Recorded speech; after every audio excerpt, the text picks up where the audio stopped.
things take time to change. Revisit. Single page in 10,000 word textbooks. Text.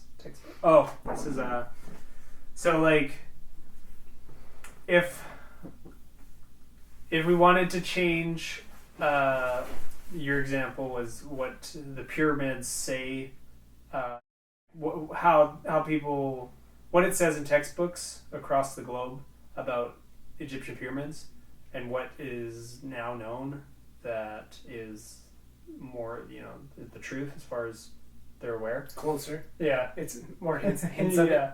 it.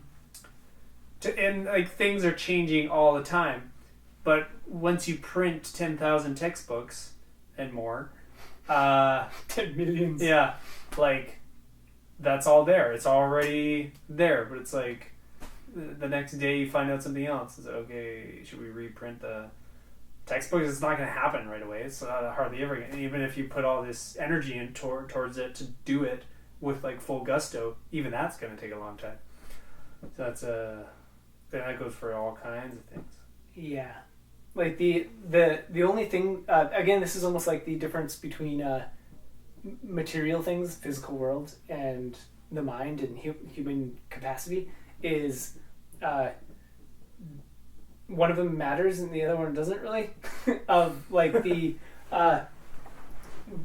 when change happens, like actual change, legitimate, real change, it happens, and a person might not really understand it or not know it or whatever, and over the course of like the next year of that person's lifetime, the things in the world around them change, and they change their habits and whatever, and by changing your habits you start changing your world. Like if you say I don't like toast anymore, and you have a toaster and all this other stuff, eventually like the change doesn't happen right away. You don't immediately get rid of your toaster and all this other stuff, but change has happened. For a year you don't eat toast. Maybe somebody needs a toaster, you give a toaster away. A few years pass, then your like way of life is no longer involving toast. And then if a change happens again, it's like, I like toast.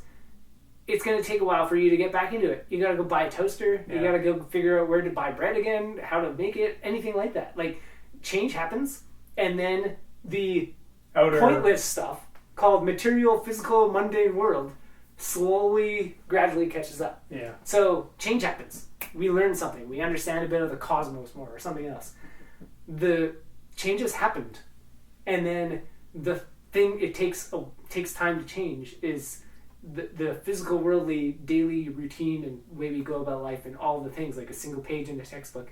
Absolutely everything takes so long to catch up, and that's why science itself will always be in a state of catching up, because you learn something. It's like, I have the awareness or understanding or insight or attention or some kind of thing came to mind. I'm going to go test that. I'm going to go experiment that. And then that comes, and then somebody else has another idea, and eventually those two are going to meet. But it's probably going to go through like hundreds of people and hundreds of books and hundreds of articles and whatever, and eventually it gets somewhere. So like science, by definition, is always in a state of catching up, and it always will be. So yeah, change is like immediate and and gradual. Like with manifestation, I just thought of something my friend said of if you desire something in your life and you're like seeing a lack of it, there's no lack of it. It's just you have to be in the assimilating into it is what's happening, right? And until or as you assimilate into it, then you meet the reality, which is the change happened and the thing is like on its way, or it's through buying a toaster or whatever.